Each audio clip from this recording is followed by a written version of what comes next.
Mare, kaya mo pa ba? Parang hirap na hirap ka na yata ah. Manganganak ka na ba? Hindi, ano ka ba? 6 na buwan pa lang ang tiyan ko. Baka ikaw ang manganganak na. 7 buwan na yan. Huwag mo ko intindihin, hininga lang ako sa haba ng nilakad natin. Nakakainis naman kasi ang mga sasakyan ngayon. Kung kailan papunta tayong Capiz, saka naman sila mag-iinarte. Beatrice, yung mga driver ng kung anong pampasaherong sasakyan, may mga pinaglalaban yung mga yan. Wala tayong magagawa kung ganun ang ginawa nila ngayon. Ang sisihin natin yung gobyerno. Ang pangit ng sistema nila. Pinigiinitan na naman kasi nila ang mga lumang modelong jeep. Mas maganda naman talaga ang mga bagong sasakyan na gusto ng gobyerno. Itong mga driver lang naman ang maaarte. Uy, bibig mo. Baka mamaya may makarinig sa'yo dyan at baka anuhin ka pa. Sasaktan nila ako? Buntis ako? Buntis din ako, Mare. Kapag may nangyari sa'yong hindi maganda dahil dyan sa bibig mo, hindi kita matutulungan. Nako, tara na nga. Baka maiwan pa tayo ng barko.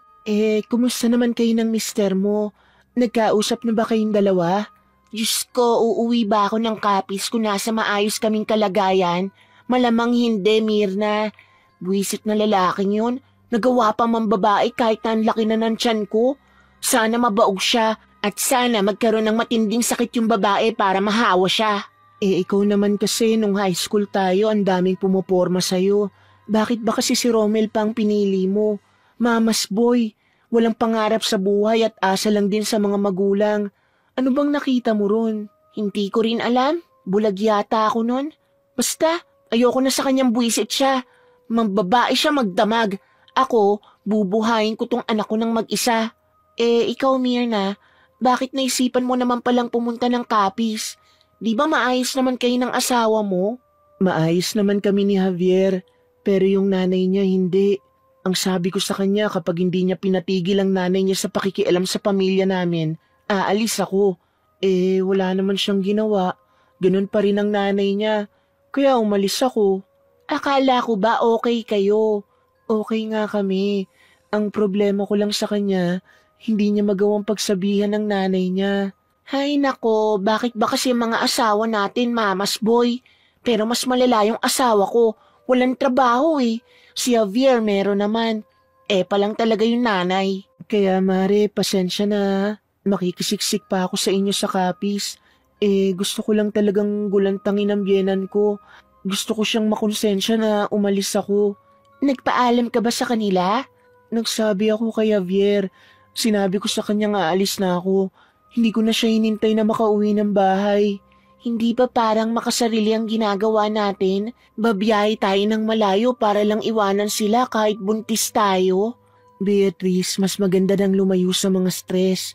Kesa naman kasama natin sila tapos stress tayo lagi. Lalo lang maaapektuhan ng anak natin. Kung sa bagay, may punto ka naman. Bilisan na natin.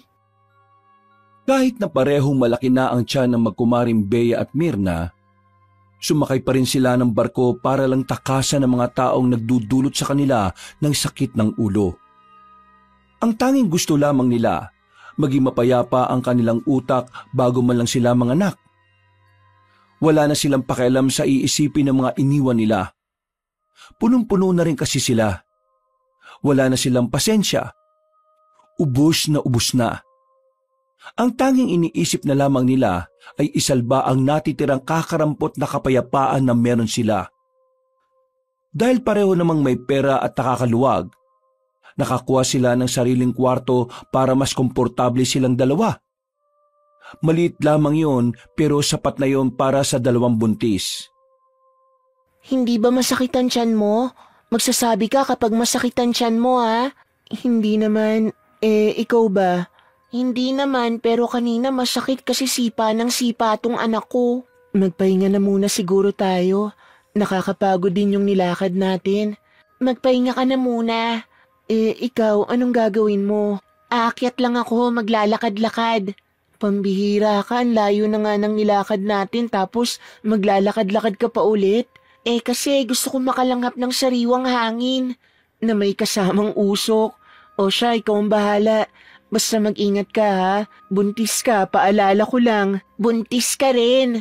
Alam ko. Pahinga ka lang dyan. Akyat na ako. Nung gabing yun, marami ng tao sa tinatawag nilang upper deck. Siksikan na rin sa mga upuan. Pero maluwag-luwag pa rin naman ang daanan kaya hindi nag-alala si Bea na baka may makasagi sa kanya. Sa kanyang paglalakad, napansin niya ang isang lalaki na nakatayo sa gilid. Nakatingin ito sa kanya. Nung una, inakala niya na baka kakilala niya ito. Pero nang tingnan niya ito ng maigi, hindi niya naman ito mamukaan. Bakit ba nakatingin tong pangit na to sa akin? Lalapitan niya sana ang lalaki pero bigla na lang may mga kalalakihan na nagtakbuhan sa harapan niya kaya siya napigilan. Buwisit naman tong mga lalaki na to. Mga isip bata dito pa naghahabulan sa ibabaw eh. Malaglag sana sa dagat. Nang balikan niya ng tingin ng lalaki, bigla na lamang itong nawala sa paningin niya. Wala na sa kinatatayuan nito. Nilingon-lingon niya ang paligid, pero hindi na niya yun nasilayan pa. Napailing na lamang si Bea. Hindi niya malaman kung papaanong sa ganoong kabilis na wala na ang lalaki doon. Tumalo na yata sa tubig yung isang yun ah. Naglakad-lakad na lamang ang babaeng si Bea.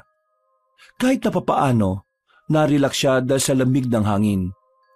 Gumaan din ang pakiramdam niya. Pakiramdam na hindi niya maramdaman kapag kasama niya ang kanyang asawa.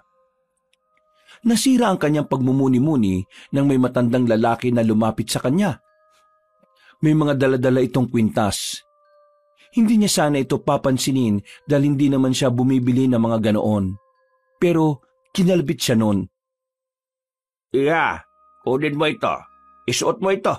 Pangontra ito sa masasamang elemento na maaaring lumapit sa'yo. Hindi po ako bumibili ng ganyan. Hindi ko naman ito ibinebenta eh. Pinamimigay ko lang ito sa lahat ng pasahero na papuntang Capiz. Alam mo kasi, Hindi po ako naniniwala sa masasamang elemento kasi po taga-Capiz din ang mga magulang ko. Matagal na sila ron pero wala naman silang nakukwento sa akin tungkol sa masasamang elemento. Kaya pasensya na po ha, hindi po ako tatanggap niyan kahit na libre. hindi ka ba nag-aalala para sa batang dinadala mo? Mukhang hindi ka pa naman laking Capiz. Kung ayos lang po, iwan niyo na po ako. Umalis po ako sa amin kasi stress po ako eh. Ito lang yung oras para makapag-relax ako. Kung pwede lang naman po, no? Hindi ako makapaniwala na may isang buntis na tumatanggi sa mga pangontra. Ngayon po, kailangan niyo nang maniwala. Kapag nagbago ang isip mo, iha, puntahan mo lang ako sa bandang yon. Bibigyan kita. Tumango na lamang si Bea kahit na ang totoo ay wala naman talaga siyang pakialam. Naglakad na lamang ang matandang lalaki. Napapailing na lamang si Bea. Hindi kasi siya madalas pumatol sa mga ganon. Para sa kanya, maaring parte lang din yun ng modus na matanda. Ganun tumakbo ang utak niya sa mga taong hindi naman niya kilala. Matapos ang halos kalahating oras na pagmumuni-muni, binalikan na lamang niya ang kanyang kumare na si Mirna. Mahimbing na ang tulog ni Mirna, kaya naisipan na lamang din niyang matulog. Pero kahit na anong gawin niyang pikit, hindi siya dinadalaw ng antok. Maya-maya, bigla na lamang siya nakarinig ng boses ng lalaki na parang bumubulong mismo sa harapan ng tenga niya. Agad siyang napadilat at napabangon. Wala naman silang ibang kasama sa kwarto. Tanging silang dalawa lang ni Mirna. Guni-guni ko lang ba yun? Bea, bakit? Bigla kasing may narinig akong boses ng lalaki sa tenga ko, pero wala naman. Wala naman tayong ibang kasama rito.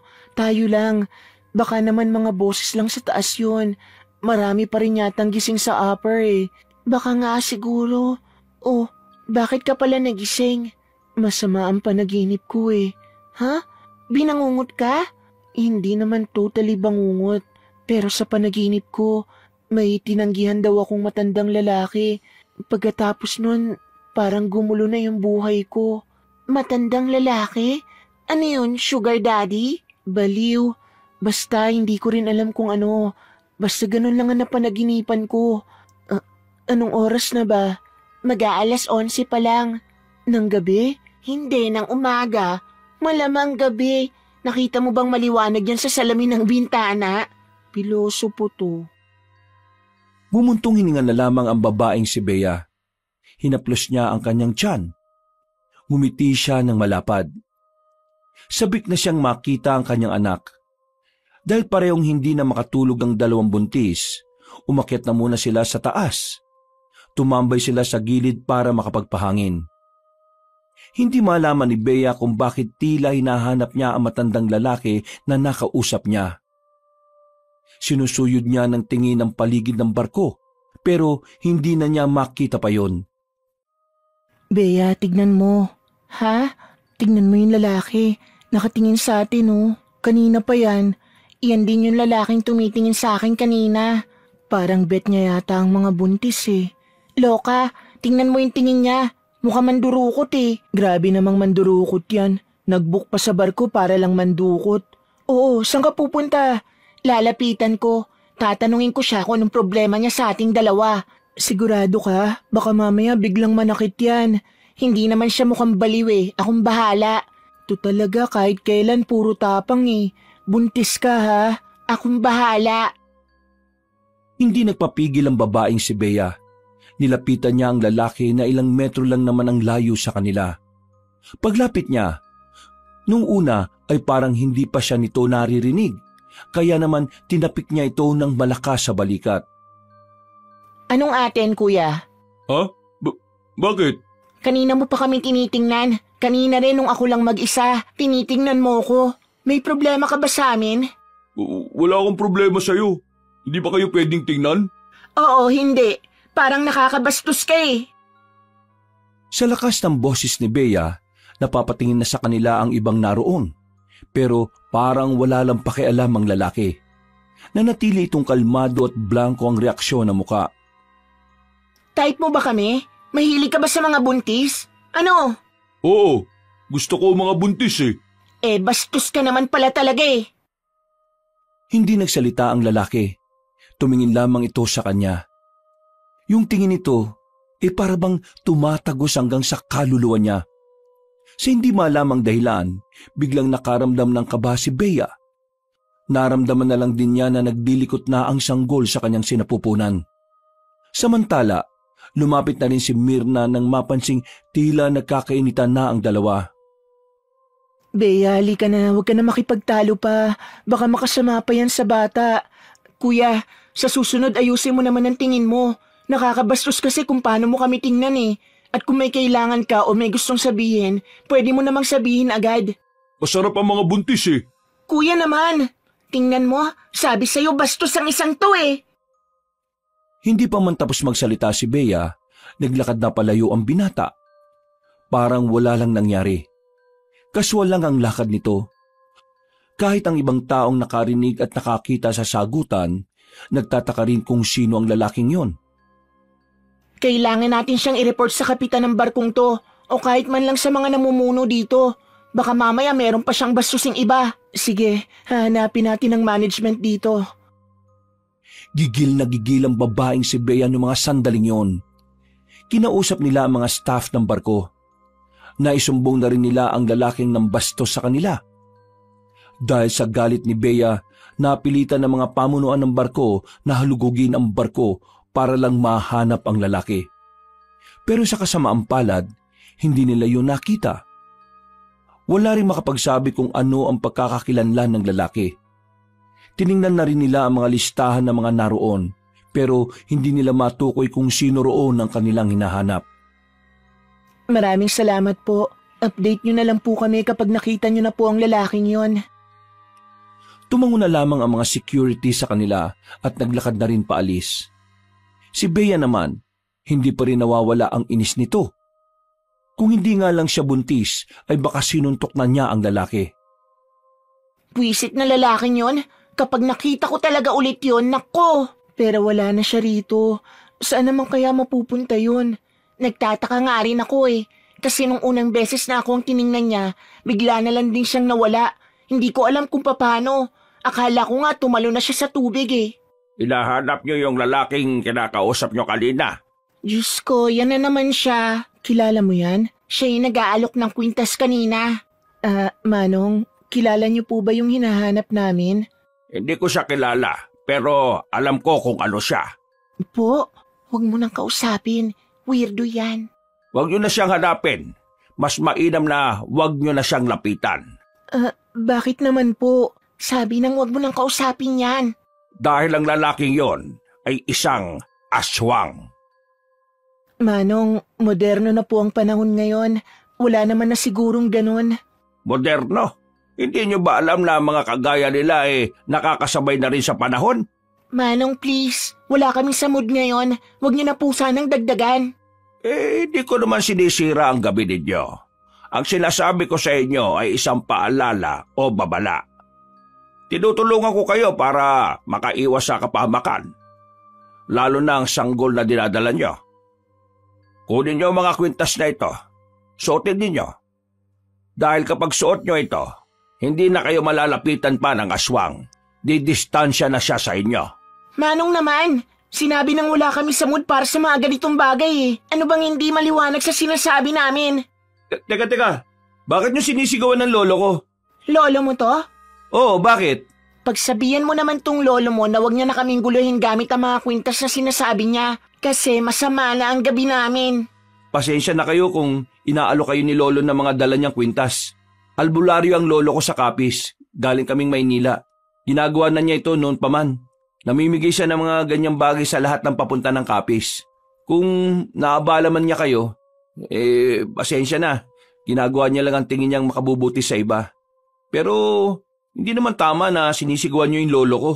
At tama ba na nanggugulo siya ng 2 buntis na stress na sa buhay? Wala naman akong sinabi na ganun ah. Ang sinasabi ko lang naman, kung ayaw nyo, edi ayos lang. Hindi naman kayo pinipilit eh. Anong hindi pinipilit? 2 beses niya na ako nilapitan para dyan. Wala ka bang lolo o tatay? Para kasing hindi mo alam na minsan normal sa matatanda ang pagiging makulit eh. Kuya, pasensya na. Aalis na lang kami. Pakisabihan na lang din ng lolo mo. Walang ginagawang mali ang lolo ko. Ayaw nyo lang kasi siyang pakinggan eh. Kahit na ang totoo, kapakanan nyo lang naman ang iniisip niya. Pero kung ayaw nyong maniwala, edi sige, walang problema. Pero eto lang sasabihin ko ah.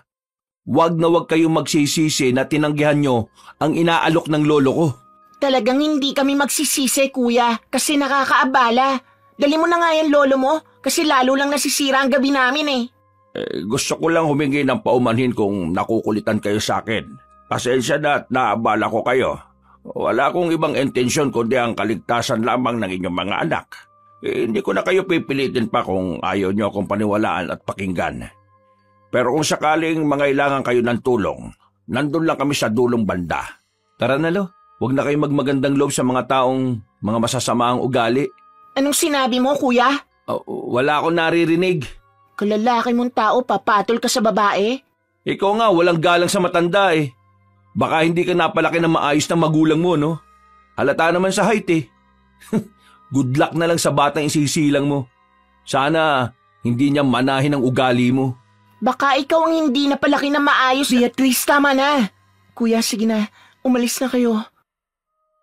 Lalong nanggigil si Bea ng mga sandaling yon. Hindi nito inakala na may makakatapat siya at may taong iinsulto sa kanya. Huminga na lamang siya ng malalim. Pilit niyang ikinakalma ang kanyang kalooban. Ayaw niyang madagdagan pa ang stress niya, kaya sinubukan niyang palagpasin ang nangyari. Beatrice naman, alam mo nang hindi tayo pwedeng ma-stress. Talagang nakipagsagutan ka pa rin sa lalaking yon. Paano kung may masamang mangyari sa anak mo? Mag-isip ka nga. Anong gusto mong gawin ko? Hayaan ko na lang na ganon? Beatrice, hindi naman tayo inaargabyado ng matanda. Kinausap lang tayo. Masyado ka lang talagang emosyonal kaya iritado ka. At kinakampihan mo pa yung maglolo na yon? Hindi ko sila kinakampihan. Pero hindi rin naman kasi tama na sigawan mo yung matanda. Ang dami pang nakakarinig. Paano kung lolo mo ang ginanon? Di ba magagalit ka rin? Umirap na lamang si Bea. Hindi pa rin niya matanggap na sa mga pagkakataong yon ay may ginawa rin siyang hindi tama. Napapailing na lamang sa kanya si Myrna. Nung sandaling yon, nanatili na lamang sila sa kanilang kwarto. Pero hindi pa rin sila dinadalaw ng antok. Sorry na, inis lang talaga ako. Wala ka namang kasalanan sa akin kaya huwag kang mag-sorry. Ayoko lang na nagpapaka-stress ka pa. Nakakainis kasi ang mga tao ngayon. Halos lahat wala sa ayos. So, pati ako? Siyempre hindi ka kasama. Kaya nga halos lahat lang, di ba? Ang mabuti pa, pilitin na lang nating makatulog. Anong oras na rin eh. Masama sa atin ang nagpupuyat. Tumango na lamang ang babaeng si Bea. Ipinikit na niya ang kanyang mga mata. Kalaunan din naman ay nakaramdam na rin siya ng antok. 11:00 na gumising ang babae. Nakaramdam na rin siya ng gutom. Pagtingin niya sa kabilang kama, wala na si Myrna. Kinukusot-kusot niya pa ang kanyang mga mata nang bumangon. Nasaan naman ang isang yun? Matapos makapagilamos at makapag-toothbrush, ay lumabas na rin siya roon. Nagtungo siya sa taas. Sinubukan niyang hanapin ang kanyang kasama. Ang daming tao sa labas. Hindi niya agad makita si Myrna. Umupo na lamang muna siya sa gilid. Mga ilang sandali lang, nasa tabi na niya ang babae. Saan ka galing? Naganap lang ng almusal natin. Ito, may dala na ako. Tara, kainin na natin. Ang sama rin ng panaginip ko. Buwisit kasing matanda yun eh. Pati tuloy sa panaginip ko pumasok. Ano ba yun? Aswang-aswang din. Ha? Aswang din? Bakit? Nanaginip ka rin ba? Oo. Ano bang panaginip mo? Nasa bahay na raw ako tapos may umaaligid na lalaki sa labas.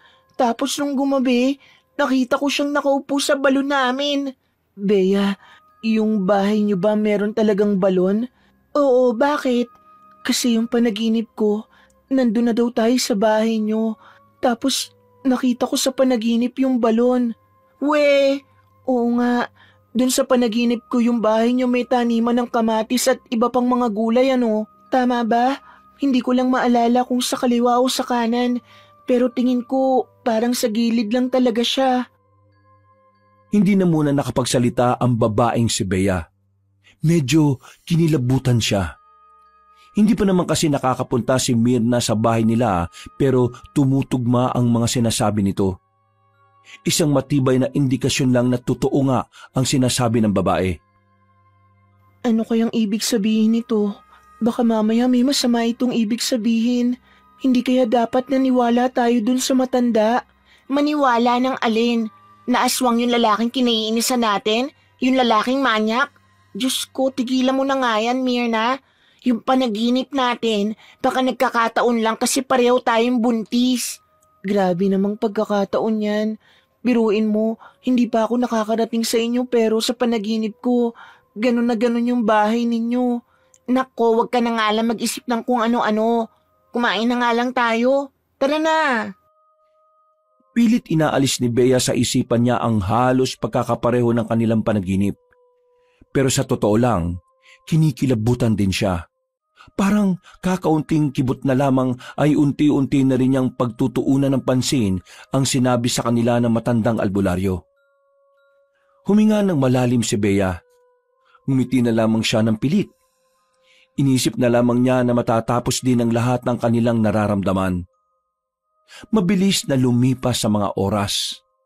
Matapos ang sobrang tagal na biyahe, nakarating na rin sila sa probinsya ng Capiz. Gabi na nang makababa na sila ng pier. Ang daming tao, pahirapan kung makasakay. Ang sabi ni Manong na napagtanungan ko wala na raw masasakyan ngayon. Hanggang 9:00 lang daw kasi ang mga sasakyan ngayon dito eh. Kaya yung iba raw na pasahero kung saan-saan na lang muna matutulog dito. Don't tell me matutulog tayo rito. Wala namang maayos na matutulugan dito, no? Eh wala rin naman kasi tayo masasakyan. Hahanap na lang siguro tayo ng maayos na pwesto. Kahit na nakaupo lang tayo, okay na siguro. Wala ka bang maaarkilang sasakyan dyan? Magbabayad naman tayo. Tingin mo ba may maaarkila tayo eh? Halos lahat dito, ganun din ang hanap. Eh buntis naman tayo, no? Baka naman paunahin nila tayo. Sinubukan ko nang maghanap, pero wala naman silang pakialam kung buntis tayo o hindi eh. Ang malas naman natin.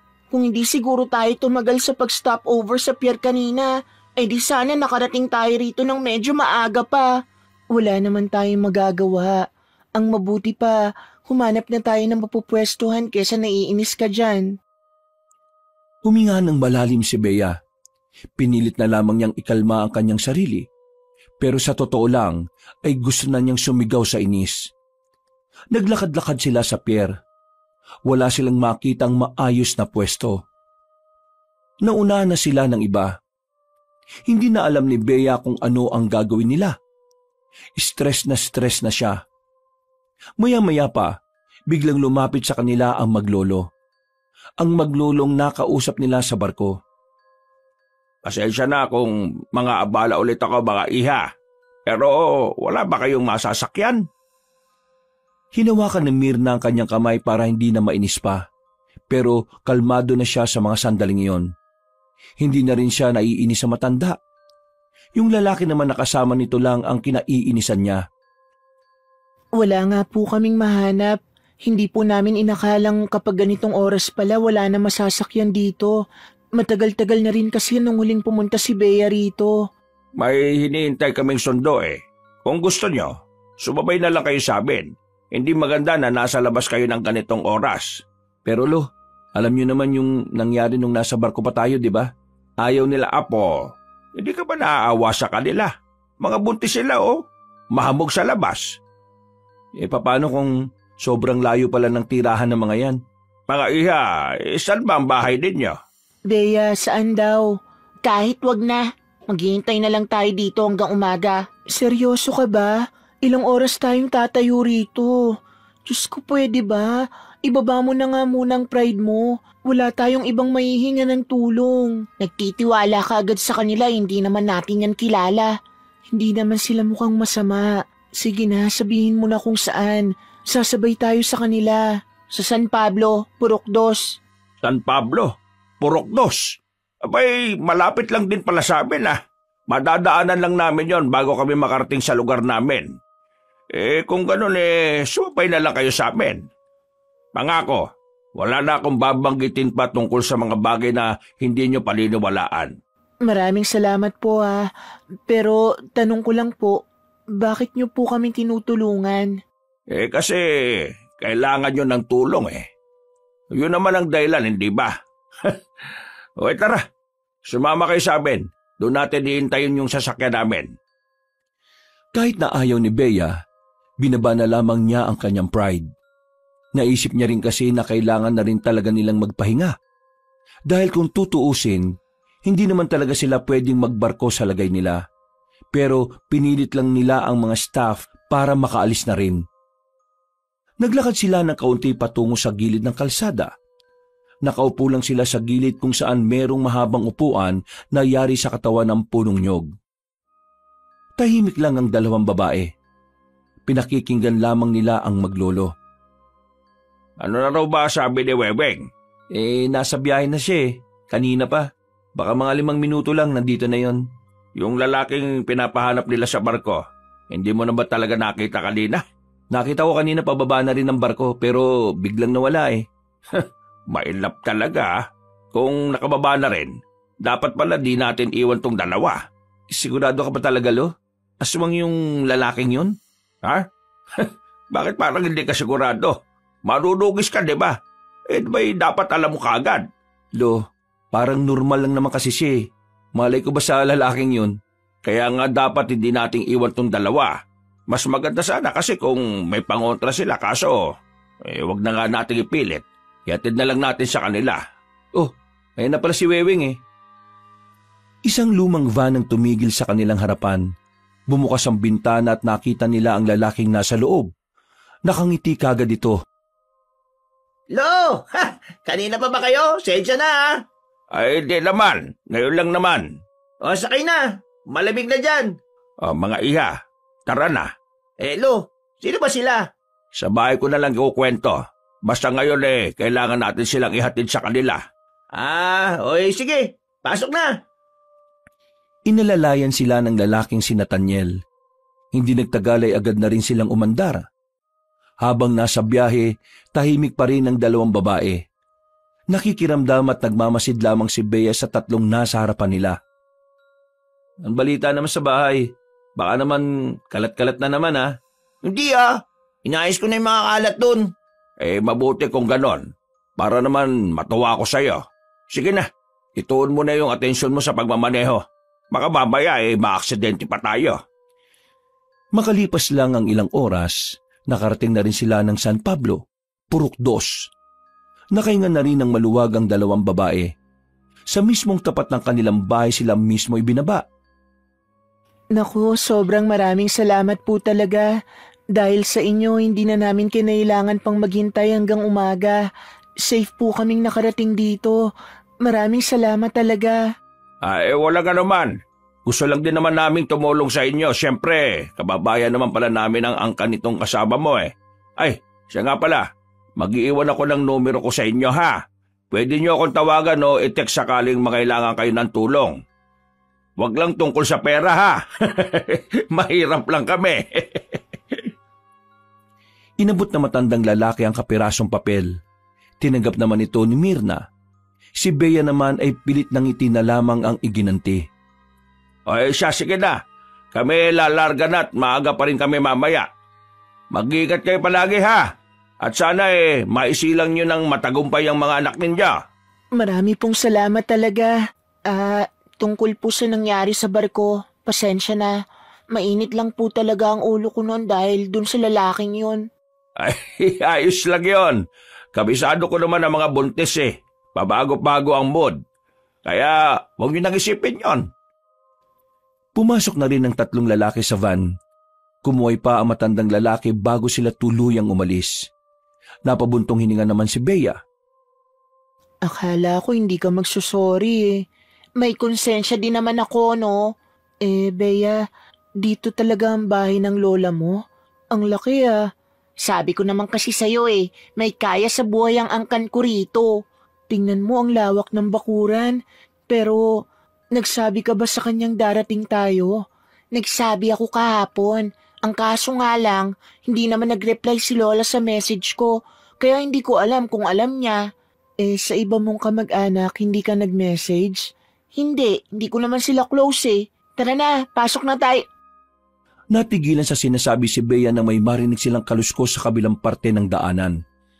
Nakita rin ni Mirna na gumalaw ang halamanan. Nagkatinginan ng 2 buntis. Pareho sila ng nararamdaman. Bigla na lamang silang kinabahan. Pero nawala lang ang kanilang kaba nang makitang pusa lang pala ang naroon. Kainis namang pusa to. Anong oras na nasa labas pa? Hindi na lamang pinansin ni Bea yon at nauna na ring naglakad patungo sa pintuan ng bahay. Lola! Lola Manay! Nandito na po ang pinakamaganda niyong apo, si Beatrice. Lola! Baka wala dyan ang lola mo. Saan naman pupunta yun? Ito lang naman ang bahay niya. Baka naman makabulahaw tayo. Lola! Nandito na kami! Habang kumakatok si Bea, napatingin si Mirna sa gilid ng bahay kung saan naroon ang puno ng kaimito. Sa hindi malamang dahilan, tila nakakaramdam ng kakaiba ang babae. Nagtindigan ang kanyang mga balahibo. Hindi niya maintindihan kung bakit. Pero isa lang ang sigurado ni Mirna ng mga sandaling yon. Parang may kung sinong nakamasid sa kanila mula sa punong yon. Diyos ka! Ikaw na ba yan, Beatrice? Ako na nga ito, Lola. Ito po si Mirna, kaibigan ko. Naku, mga buntis to. Pumasok kayo! Pasok! Pinagandaan agad sila ng matandang babae ng masarap na tableya. Binigyan din sila ng makakain at sa sala sila nag-usap-usap. Buntis kayo bakit pa kayo bumiyahe ng sobrang layo? Nako, kung alam ko lang di sana pinasundo ko na kayo kanina. Lola, nag-text din ako sa inyo. Tumawag din ako kaso ang hirap ninyong kontakin. Nako ka, yung cellphone nasira na nung nakaraan. Kaya wala akong ginagamit ngayon. Ayun, hindi ko alam na pupunta kayo. Bakit nga pala kayo nagpunta? Ano bang meron? Ikukwento ko na lang po sa inyo mamayang umaga, Lola. Mukhang naistorbo ko ang tulog niyo Hindi naman.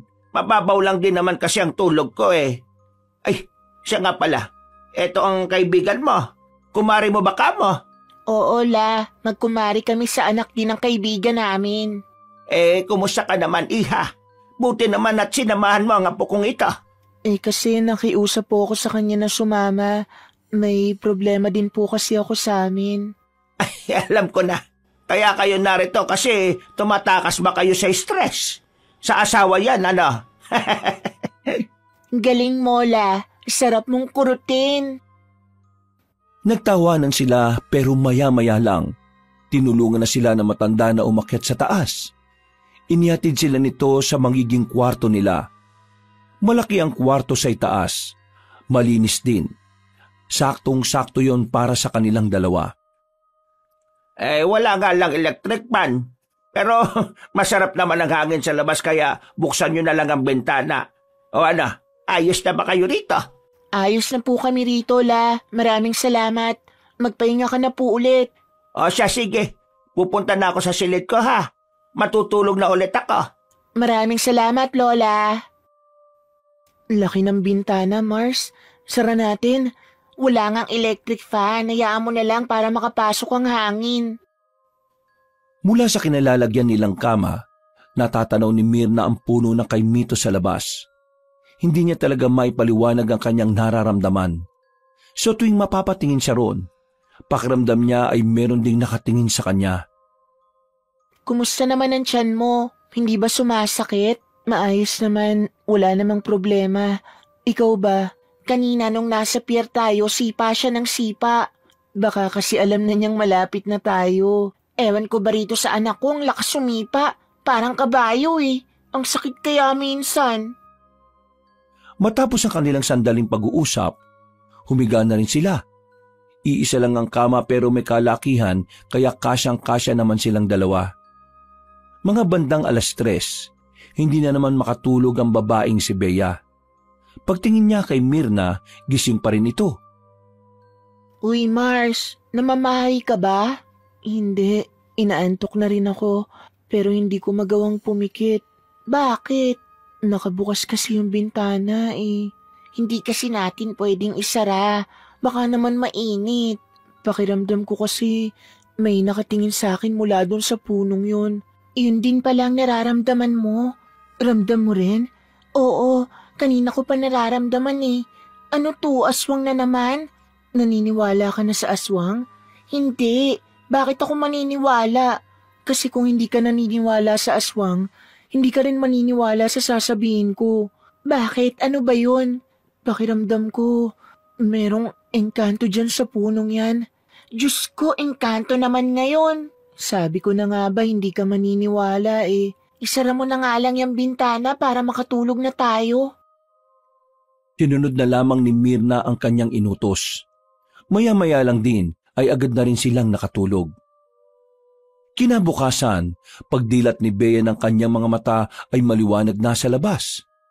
Nararamdaman na rin nila ang sikat ng araw na nanggagaling sa labas. Ginising na ni Bea si Mirna. Sabay na rin silang lumabas ng silid. Pagbaba nila sa sala, nakapagluto na pala ng pagkain na matandang si Manay. Buti naman at nagising na kayo. Heto, nakapagluto na ako ng tanghalian. Tanghalian? Oo, 11:00 na eh. Bakit? Nagtaka lang po ako. Tumitilaok pa rin pala ang manok kahit tanghali na. Oo naman. Hindi mo naman sila mapipigilan kung gusto nila eh. Pwede ko rin po ba kayong tawaging Lola? Ay, oo naman. Bakit naman hindi? Alam niyo po kasi hindi ko po naranasang magkaroon ng lola. Bago ako ipanganak, wala na po ang lolo at lola ko. Bunso po kasi ako eh, kaya hindi ko na sila inabutan. Lolo't lola mo kaya hindi sila umabot ng matagal. Uy, si Lola, grabe to. Tama naman si Lola Manay. Yung lolo ko palainom. Si Lola naman malakas manigarilyo, kaya yun, maagang kinuha ni Lord. Masaya silang kumain ng tanghaling yon, kung ano-ano na ang naikwento nila sa matanda. Masigla na sana ang oras na yon kung hindi lamang napunta ang usapan sa mga kababalaghan. Wala ba kayong nararamdaman na kakaiba nang dumating kayo rito? Nagkatinginan ng dalawang buntis. Hindi na nagkaila pa si Bea. Aaminin na niya ang nararamdaman nila ni Mirna.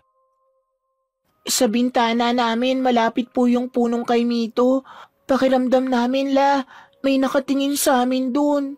Meron talaga nakatira sa kay Mito na yon. Hindi lang namin pwedeng putulin ang puno dahil baka magalit. Nakatira? Oo, engkanto. Pero huwag kayo mag-alala. Sabi ng albularyo na nakausap ko noon, hindi naman daw masama ang engkantong yan. Engkantong puti ang tawag sa kanila. Hindi sila nananakit. Nagmamasid lang sila palagi. Huwag lang daw gagalawin ang puno kasi doon siya magagalit. Naniniwala po pala kayo sa mga kababalaghan. Ikaw ba naman isilang at tumanda sa kapis? Paanong hindi ka maniniwala? Nung nasa barko naman po kami, may nakausap din kaming albularyo. Ang sabi niya, yung lalaki daw na tingin ng tingin sa amin, aswang daw. Ay opo, totoo po yan. Napatigil sa pagmuya ang matanda. Tila bumakas ang pagkabahala nito sa muka. Nakaramdam ito ng kaba para sa dalawang buntis. Bagay na nagdulot din ng pagkailang sa dalawang babae. Bakit Totoo ang mga aswang. Totoo ang mga kagaya nila. Hindi na nakapagsalita pa ang dalawang buntis ng mga sandaling yon dahil si Aling Manay na ang nagsabi sa kanila. Pakiramdam nila ay dapat silang maniwala. Seryoso din kasi ang mukha ng lola ni Bea. Hindi naman siya tinatakot ko kayo. Pero totoo ang mga aswang. Lalong-lalo na rito sa Kapis. Kung nabasa ko nga lang ang text mo, Bea, sasabihin ko sa iyong wag na kayong tumuloy. Pero dahil nandito na naman kayo, alangan namang pauwing ko pa kayo. Totoo man o hindi ang aswang, gusto ko sanang dumito na muna sa inyo hanggang sa mga anak ko. Hindi ako pwedeng ma-stress sa amin Baka ano pang mangyari sa anak ko. Ganun din si Myrna. Kailangan namin pareho ng payapang lugar. Tahimik at malayo sa asawa at biyan ng babae na pakailamera. Kung ganun naman pala ang dahilan ninyo, sige. Pero ito lang ang gusto ko. Habang naririto kayo, sumunod kayo sa mga paalala ko. Para na rin naman ito sa inyong kaligtasan. At siyempre, sa inyong mga anak na rin. Sige po, makikinig kami sa inyo. Wag na wag kayong kakausap ng mga taong hindi nyo namang kilala. At wag na wag din kayong magpapatapik sa balikat. Kapag may hindi kilala na tumapik sa balikat ninyo, tapikin nyo rin kagad pabalik. Sa parehong balikat. Kung sa kanan kayo tinapik, sa kanan nyo rin tatapikin. Para saan naman po yun? May paniniwala kasi na may mga aswang na tumatapik ng balikat ng tao para lasunin o kaya gayumahin ang biktima nila. Para maibalik sa kanila yon, tatapikin mo rin sila sa balikat. Ganun na po ba talaga kalala rito sa probinsya? Hindi naman malala. Ito ay mga paalala lamang para sa mga posibleng mangyari. Hindi naman din kayo taga rito. Buntis din kayo. Mainit kayo sa mga mata ng mga aswang. Kung sakaling nandito pa man sila. Sige po, Bukas na bukas, aalis ako para mahanapan kayo ng pangontra. Mahirap na. Mas maganda nang sigurado tayo. Matapos ang pananghalian na yon, ay nag-iwan sa kanila ng palaisipan ang sinabi ng matandang babae. Noong mga oras na yon, hindi nila alam kung sisimulan na nilang paniwalaan ng mga bagay na noon ay hindi nila siniseryoso. Bandang 3:00 ng hapon, naiwan ang dalawang buntis sa bahay. Nakatambay lang sila sa bakuran. Habang nagkukwentuhan, napansin nila ang puno ng kaimito. Mga ilang segundo silang napatingin doon. Nang makaramdam sila ng pagkailang, dito na nila iniwas ang kanilang tingin. Kanina, aswang. Tapos ito namang puno na to, may engkanto. Engkantong puti ba yung sinabi ni Lola? Oo, engkantong puti. Pero alam mo, nung nagpunta rin ako sa probinsya ng mother side ni Javier, may mga naririnig din akong kwento tungkol sa mga engkanto Sige nga, ano yun? Hindi ka ba matatakot kung ikukwento ko? Hindi ko pa nga sigurado kung maniniwala ako Bakit ako matatakot? Di kwento ko na nga lang din. Yung dun sa probinsya nila, may engkanto daw sa tapat ng ilog. Tapos yung buntis na laging naglalakad-lakad, napadpad dun. Tapos, alam mong nangyari? Ano? Nadapa. Anong kinalaman ng engkanto dun? Nadapa siya pero may sumalo daw sa kanya. Lalaki, maputi, matangkad, gwapo. Tapos, engkanto pala yun. Alam mo kung anong sunod na nangyari? Nalaglag yung bata kasi gusto ng engkanto na sumama siya sa mundo nila. Ang kaso tumanggi siya. Ginantihan yung bata. At yan base sa kwento ng mga kamag-anak ng asawa mo? Oo. Maniniwala ka dun sira ulo nga yung biyenan mong yun Basta ganun daw yung nangyari. Bea, tingin mo, hindi naman siguro mangyayari yun sa atin Lalo na meron palang engkanto dyan sa punong yan. Nagkibit-balikat na lamang si Bea sa sinabi ni Mirna. Dahil wala naman na silang magagawa sa labas at hindi pa rin naman nakakabalik ang matandang babae, pumunta na lamang sila sa loob. Nanatili lang si Bea sa sala, habang ang babae namang si Mirna ay nagtungo sa kanilang silid. Naiwan siyang mag-isa sa sala. Abala lang siyang nanunood ng TV nang biglang may marinig siyang sitsit. Hindi niya alam kung saan yun nanggagaling. Akala niya pa nga nung una ay nagkakamali lang siya ng dinig. Pero paulit-ulit lang ang sitsit. Habang tumatagal pa nga, mas lumalakas. Hindi na nakatiis pa ang babae. Tumayo na siya at sumilip sa labas. Wala naman siyang nakitang kung ano.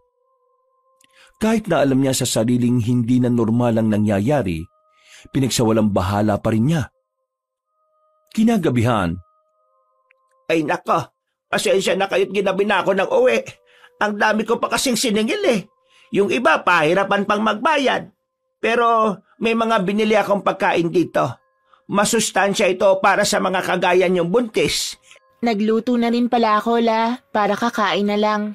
Ay nako, masarap ba niluto mo? Masarap pong magluto yan si Bea. Ay mukhang may makakatalo na ng mga luto ko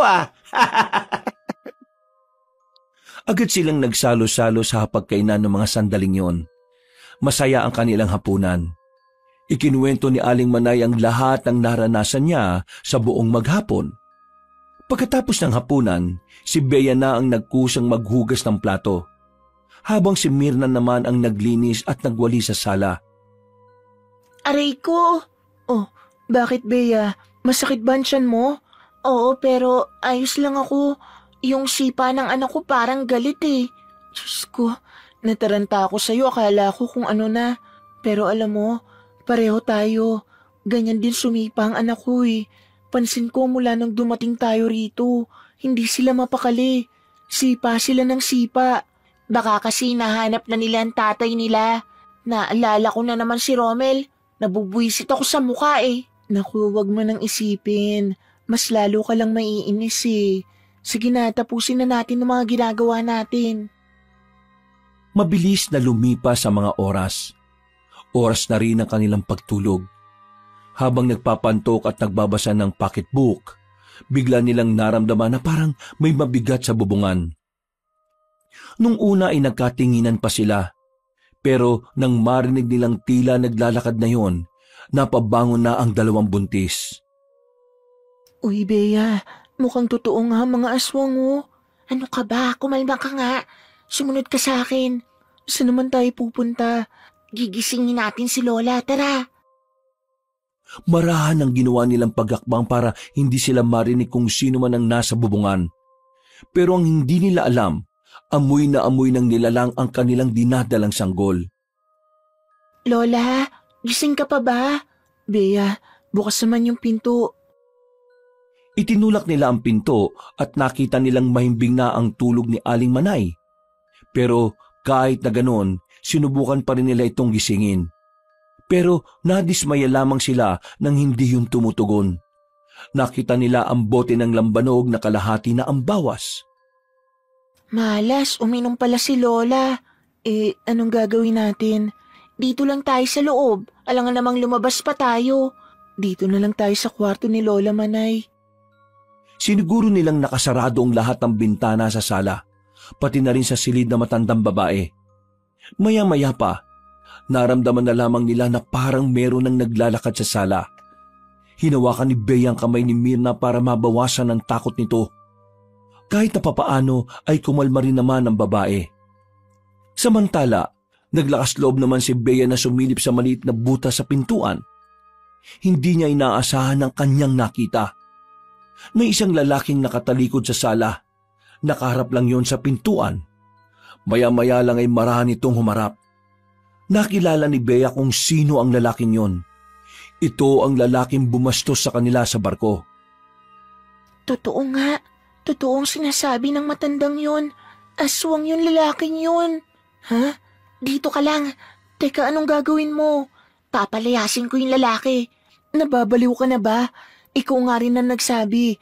Totoong sinasabi ng lalaking albularyo. Tapos lalabas ka? Paano kung lapain nun ang tiyan mo? Kung hindi natin siya papaalisin, hindi tayo makakaalis dito.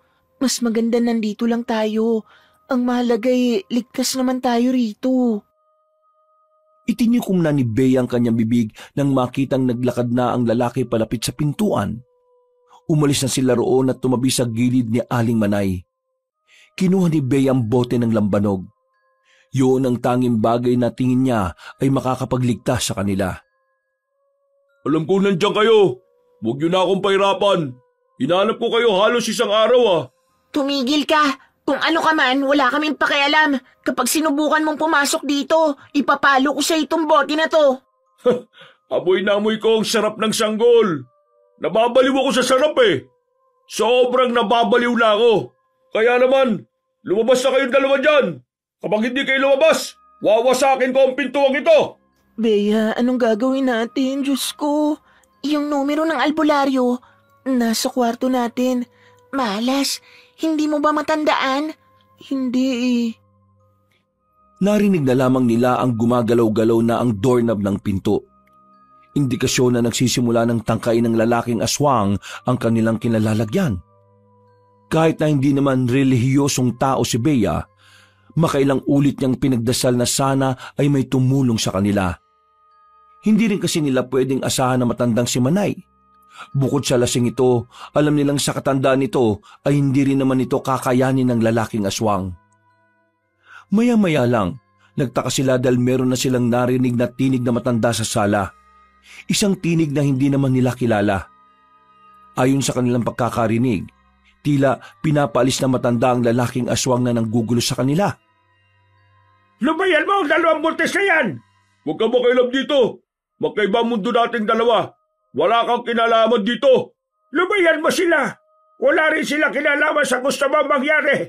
Sinusubukan ko lang isalba ang sarili ko sa gutom. Huwag ka makialam. Hindi ako papayag na gawin mo silang pagkain. Kung hindi ka titigil, mapipilitan akong paslangin ka, kaibigan. Aba, tinatakot mo ba ako? Hindi kita tinatakot. Pero kayong mga aswang, alam niyo naman siguro kung ano ang kakayahan ng mga kagaya ko. Nung mga sandaling yon, hindi nila maintindihan kung ano na ba ang takbo ng usapan ng dalawa sa labas. Masyado ring mahiwaga ang dating na matandang naririnig nila. Nagpatuloy pa ang usapan ng dalawa hanggang sa tuluyan na ngang umalis ang aswang na lalaki. Narinig pa nilang padabog na isinarado ang pintuan sa sala. Nang masiguro nilang wala na ang aswang, lumabas na rin sila sa silid. Sinubukan nilang sumilip sa labas. Nakahinga sila ng maluwag nang masigurong nakalis na nga talaga ang aswang. Samantala, meron naman silang nakitang liwanag na nagmumula sa puno ng kaimito. Hindi sila makapaniwala. Para kasing nagkaroon doon ng portal kung saan nanggagaling ang nakakasilaw na liwanag. Bea, ano yun? Bakit akong tinatanong mo? Bea, parang lagusan yata yan. Diyan yata nakatira yung engkanto eh. Teka, yung matanda kanina, siya yung engkanto? Tara na sa loob, bilis. Uy, naririnig mo ba ako? Natulala si Bea sa harapan ng punong kaimito. Nakatingin lang siya sa lagusan. Parang merong umaakit sa kanya na pumasok din doon. Buti na lamang, nakatikim siya ng malakas na sampal sa babaeng si Mirna. Natauan siya dahil sa ginawa ng babae. Hindi na siya nito pabalik sa pintuan. Agad namang sinara ni Mirna ang pintuan sa sala. Ano bang ginagawa mo? Ha? Ginagawa ko? Beatrice, hindi mo ba alam na malapit ka nang pumasok doon sa lagusan? Ako? Papasok doon? Oo, tingin ko na ano bang tawag doon? Yung wala ka sa sarili? Na-hypnotized ako? Oo, gano'n na nga. My God! Nahaplos na lamang ng babae ang kanyang tiyan. Dahil takot silang magpunta sa silid nila dahil malapit yon sa punong kay Mito, nanatili na lamang sila sa sala. Gulong-gulo ang utak nila kung ano ang mararamdaman nila. Hindi pa sila nakaka-recover sa kilabot na idinulot ng aswang, dumagdag pa ang engkanto sa punong yon. Tingin ko ikaw ang gusto ng engkanto, tapos tayong dalawa naman ang gusto ng aswang. Diyos ko, ano ba nangyayari sa buhay natin? Tingin mo, kakailanganin ba natin ng tulong ng albularyo? Mamayang umaga, tatawagan na natin sila. Hindi ako makapaniwala. Totoo pala talaga sila. Noong mga sandaling yun na hindi na talaga nakatulog ang dalawang buntis, nawala na rin ang kakaibang liwanag sa puno ng kay Mito. Nanatili lang sila sa sala. Malapit sila sa kusina. Sa may bandang sulok sila tumambay kung saan abot na abot nila ang mga pangsaksak. Kinabukasan, nang makita nilang maliwanag na sa labas, nagkaroon na rin sila ng lakas ng loob na pumunta sa silid. Hinanap nila ang papel kung saan nakasulat ang numero ni Mang Morong. Pero sa kasamaang palad, hindi na nila yun makita. Saan mo ba talaga nilagay? Dito lang yun sa bulsa ng bag ko eh. Baka naman nahuhulog sa labas bago tayo pumasok dito. Hindi, paano mahuhulog? Nakasuksok nga yun dito sa bag ko. Bea, hindi kaya sinadya ng engkantong mawala yun para hindi tayo makahingi ng tulong sa albularyo? Bakit naman niya gagawin yun hindi ba engkantong puti siya? Hindi naman daw siya masama eh. Kung hindi siya masama, bakit kanya gustong pumasok sa lagusan? Hindi ko rin alam. Hintayin na lang siguro nating magising si Lola. May kakilala siyang albularyo. Yun na lang ang asahan natin. Para kahit na papaano ay malibang at makalimot, naglinis-linis na lamang sila ng bahay. Pero iniwasan na lamang nilang magawi sa harapan ng puno ng kay Mito. Naganda na lamang din sila ng kanilang pagkain para sa pananghalian.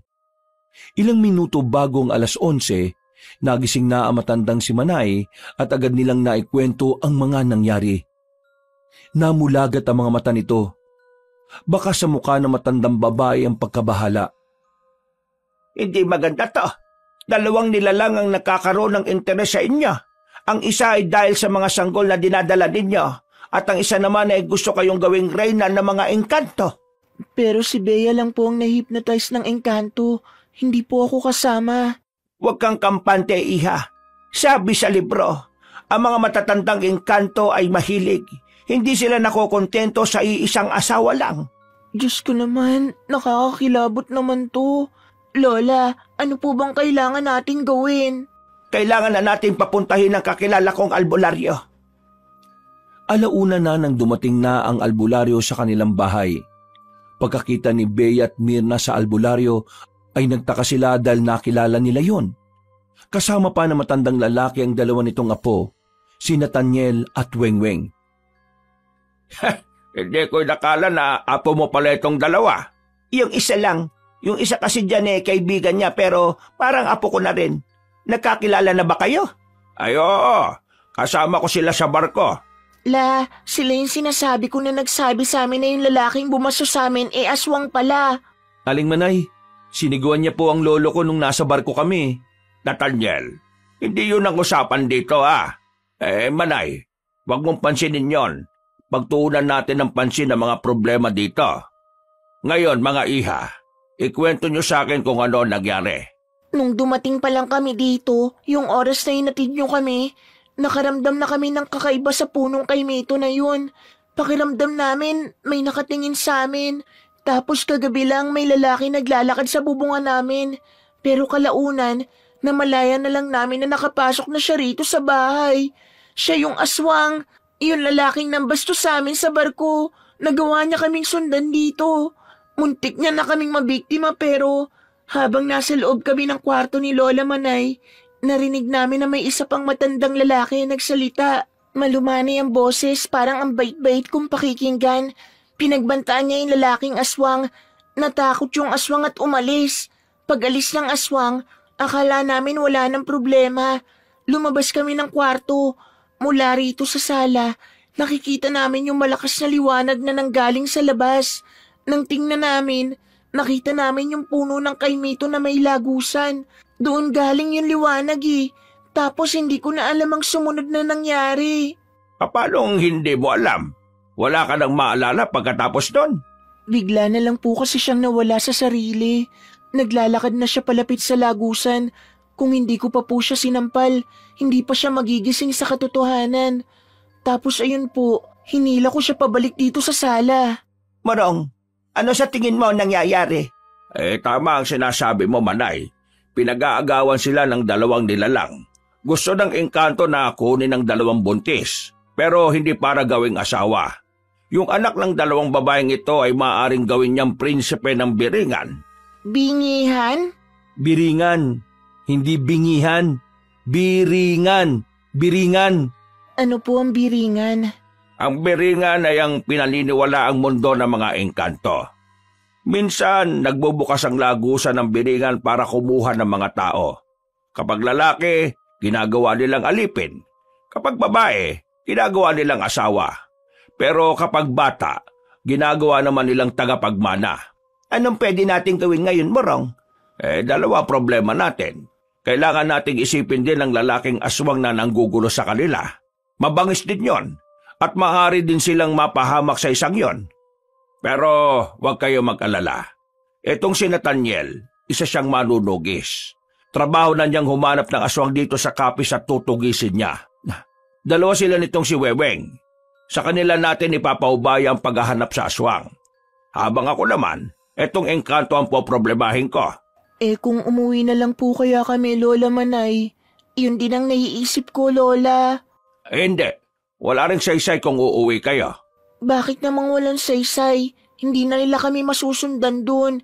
Ang kay Mito ba na yan, sasakay din ng barko para makasunod sa amin? Hiya, mali ka ng pagkakaunawa. Ang lagusan ay hindi nakadikit sa punong yon. Ang lagusan ay pinaghalo-halong negatibong enerhiya na nabubuo dahil sa lakas ng gumagamit nito. Ibig sabihin, kahit saan, kahit kailan, pwedeng lumabas ang lagusan. Kung uuwi kayo sa inyo, maaring makaiwas na kayo sa aswang. Pero sa engkanto, hindi. Susundan at susundan niya kayo. Isa pa, ang mga engkanto ay gumagamit din ng itim na salamangka.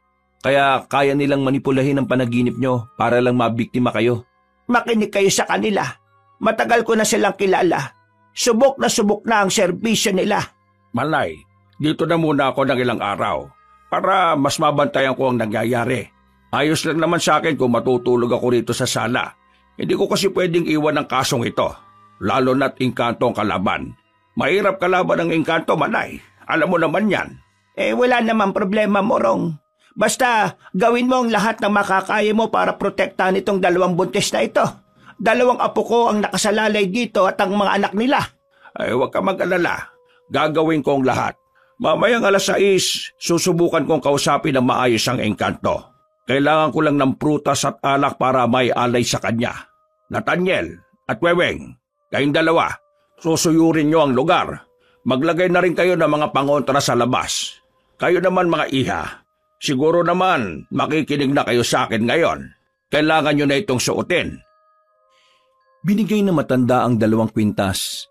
Binigyan din ito si Aling Manay. Agad naman nila itong isinuot. Kahit na papaano, naging panatag ang kalooban ni Bea. Kinukumbinsi niya ang sarili na maililigtas sila ng mga pangontrang yon. Para lang po ba sa aswang ang pangontrang to? Oo, para lang sa aswang. Hindi ko naman kasi inakala na pati pala engkanto interesado sa inyo. Kinabukasan, nasa loob ng kusina ang 2 buntis. Nagluluto sila ng para sa kanilang hapunan. Nakikita nila ang 3 lalaki na kausap pa rin ng matandang si Manay. Sa mga nangyayari sa kanila, aminado si Bea na nababahala na rin siya para sa kaligtasan nila ni Mirna. Lalong-lalo na ang kaligtasan ng kanilang anak. Tingin ko kasalanan ko ang lahat ng to. Bakit mo naman naging kasalanan? Kung ano-ano na namang iniisip mo. Kung hindi tayo nagpunta rito, wala sanang aswang, wala sanang engkanto. Nadamay ka pa. Ano ka ba naman? Choice ko naman na sumama sa'yo. Isa pa, wala namang may gusto nang nangyayari. Lahat tayo hindi alam na mangyayari to. Pero hindi mo pa rin maikakaila na dahil sa pagpunta natin dito, nalagay ang buhay natin sa alanganin. Pambihira naman kasi. Wala naman kasi ang kay Mito na yan nung bata pa ako eh. Bata ka pa nun, Beatrice. 30 ka na ngayon. Ang tagal na nung huli ka nakarating dito. Kumusta naman ang tiyan mo? Tingin ko malakas ang anak ko. Sa lahat ng stress na dinadanas natin ngayon, ayos na ayos lang siya. Mas nakaka-stress pa yata to kaysa sa mga asawa natin eh. Naku, malalagpasan din natin to. Ikaw, kumusta ka naman at ang baby mo dyan sa tummy mo? May time na galaw siya ng galaw, nararamdaman niya yata na may nangyayaring hindi maganda. Hinawakan na lamang ni Mirna ang kanyang kamay at gumiti ng malapad. Kahit na papaano ay gumaan na rin ang pakiramdam ng babae. Makalipas lang ang ilang oras ay sumapit na rin ang 6:00 ng gabi. Umalis na ang 2 binata para hanapin ang aswang, habang si Mang Morong naman ay pinuntahan na ang harapan ng punong kay Mito. Dala-dala nito ang pagkain na niluto ng 2 buntis. Lola, magiging epektibo po kaya kung kakausapin niya yung engkanto? Yan ang hindi natin alam. Pero susubukan na lang natin. Baka lang makuha sa ganyan. Ayos lang po ba siya? Hindi po ba siya mapapahamak? Matagal na niyang ginagawa yan. Sanay na siya sa ganyan, kaya huwag niyo siyang alalahanin. Yung 2 niyang apo, ayos lang kaya sila? Si Nathaniel, lihitimong pumapatay ng aswang yon. Kilala yon sa kabilang baryo kasi nung nakaraan, may pinatay siyang isang aswang. Tik-tik yata yun o wak-wak. Basta ganon. Biyasa yon si Nathaniel. Isa pa, 2 naman sila ni Weweng. Lumabas sila ng sala. Sumilip sila kay Mang Morong. Nakita nilang nagsasalita na ang matandang lalaki. Sinisimulan na kasi nito ang makipag-ugnayan sa engkanto. Maya-maya lang din, nakita nilang napatayo na si Mang Morong. Nanlaki ang kanilang mga mata nang makitang may kumikislap sa katawan ng puno. Hindi na nagsayang ng sandali si Mang Morong. Agad itong umalis doon. Morong, yung ilong mo dumurugo. Ano pong nangyari? Nakausap niyo po ba? Oo, nakausap ko. Lalayuan niya na ba kami? Hindi siya lalayo. Nagalit siya. Nagalit siya sa akin. Ang sabi niya wag daw akong makialam. Kailangan niya raw ang 2 tagapagmana, kaya yung mga anak ninyo, yun ang punteriya niya. Diyos ko naman. Manay, mukhang hindi siya madaraan sa mabuting usapan kaya kailangan ko na rin gumamit ng kapangyarihan. Ha? Teka, ikaw? May kapangyarihan? Ano ba to? Nasa pelikula ba tayo? May kapangyarihan din ang mga albularyo? Iha, meron kaming tinatawag na anting-anting. Ang anting-anting ay nagtataglay ng iba't ibang kapangyarihan. Depende kung anong abilidad nito. Kailangan ko na itong gamitin. Malakas ang engkanto. Gumagamit ng itim na kapangyarihan. Kaya tatapatan ko siya ng kapangyarihan na sa liwanag. Hindi ko po alam ang mga sinasabi niyo pero gawin niyo po ang lahat. Hindi ko kayang mawala ang anak ko. Ako rin, hindi ko kakayanin kapag may nangyaring masama sa anak ko. Huwag kayo mag-alala. Akong bahala. Sige na, pumasok na kayo sa loob. Huwag kayong aalis ng bahay hanggat hindi ko sinasabi ha. Naiintindihan niyo ba ako? Naiintindihan po namin. Bumalik na sila sa loob ng bahay. Ang matandang si Mang Morong naman ay nasa labas lang. Inihahanda ang sinasabi nitong anting-anting. Napapalunok na lamang ng laway si Bea sa mga pagkakataong yon. Kinakabahan siya. Nababahala sa maaaring mangyari.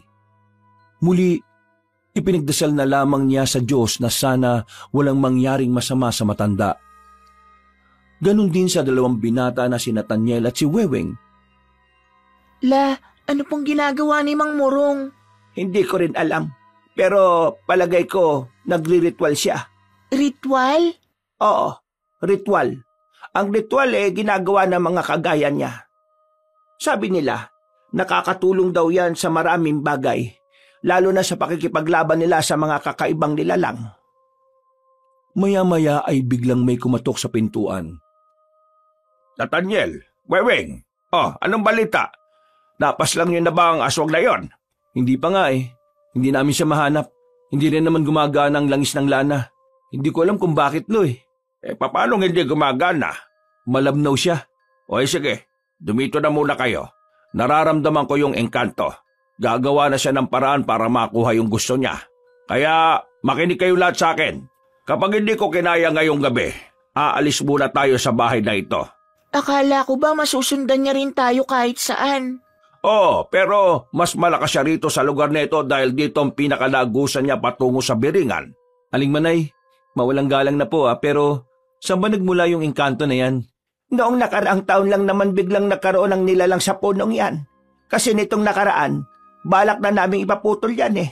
Ang kaso, yung mga magpuputol sana, sinabi nila na may naninirahan daw sa punong yon.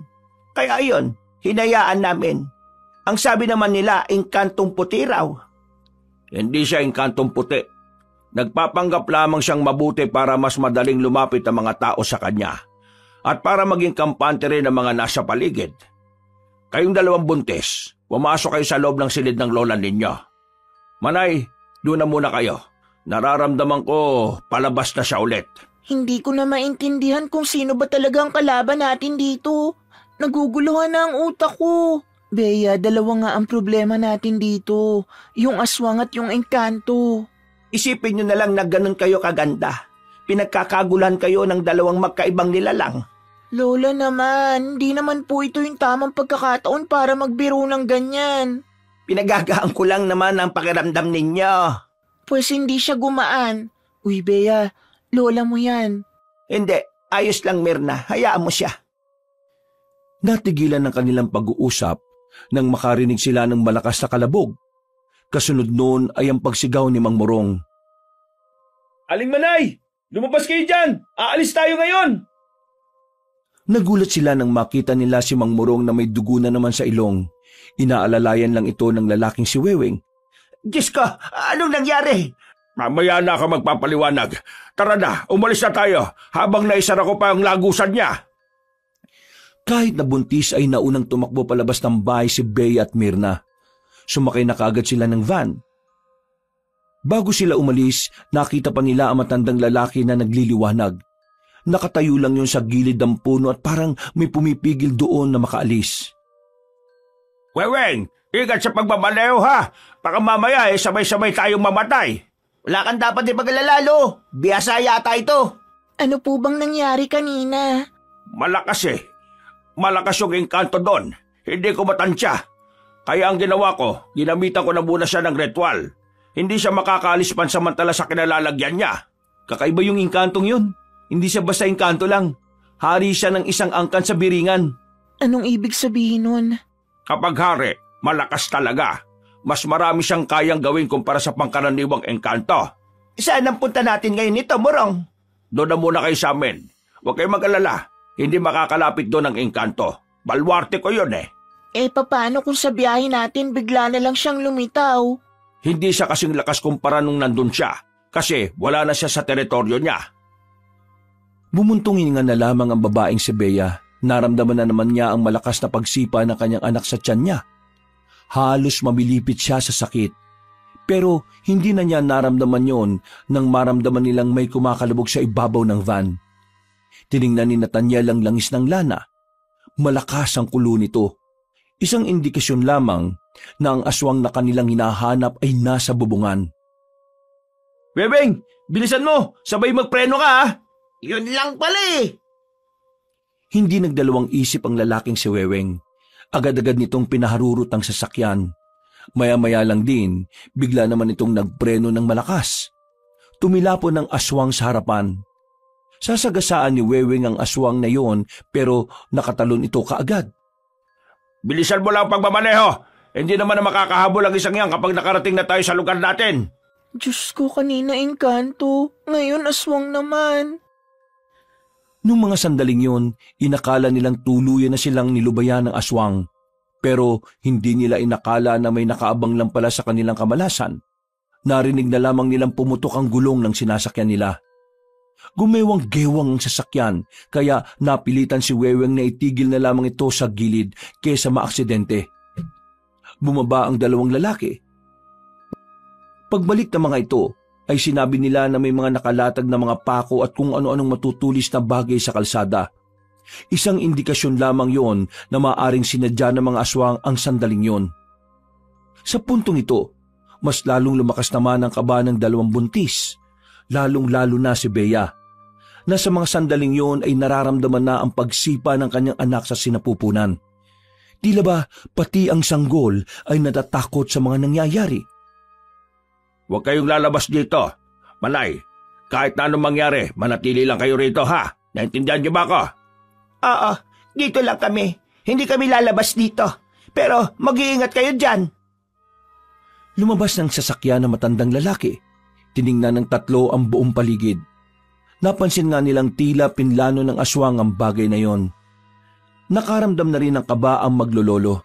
Alam nila na sa oras na yon, mas magiging mahirap para sa kanila ang mga mangyayari. Dahil ang kanilang kutob, hindi lang naman nag-iisa ang mga aswang na kanilang makakaharap. Lola, ayos lang po ba sila? Bakit narinig ko, hindi lang isang aswang yung makakalaban nila? Eh di ba isa lang naman yung kanina?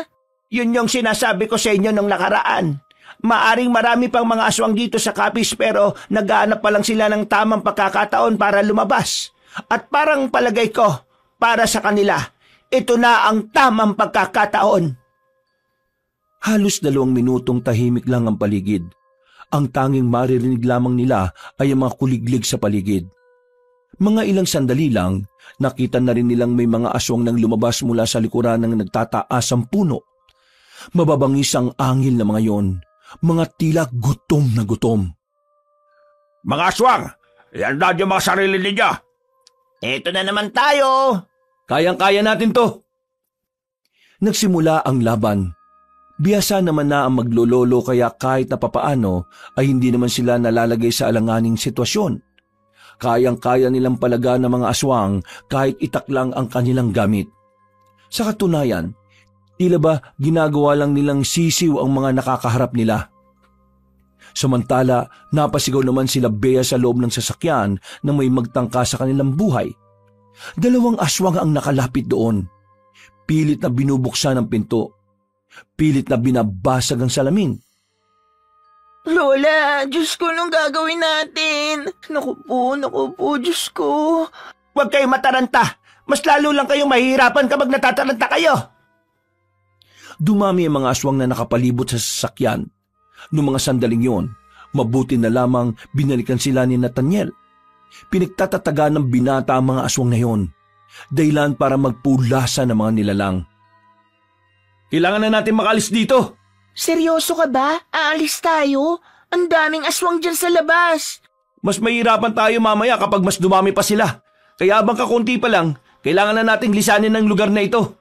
Tingin ko tama siya, Mare. Tara na. Magtiwala na lang tayo sa kanila. Kahit na takot pa rin sa mga sandaling yon, sumunod na lang din si Bea. Sobrang nag-aalala na rin kasi siya sa kanyang dinadalang sanggol.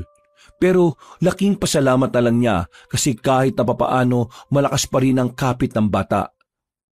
Matapos kalabanin ng maglololo ang unang grupo ng aswang, nagmamadali na rin nilang nilinisan ang parting yun ng daan. Naglalakad lang sila ng mabilis habang nasa kalsada sila.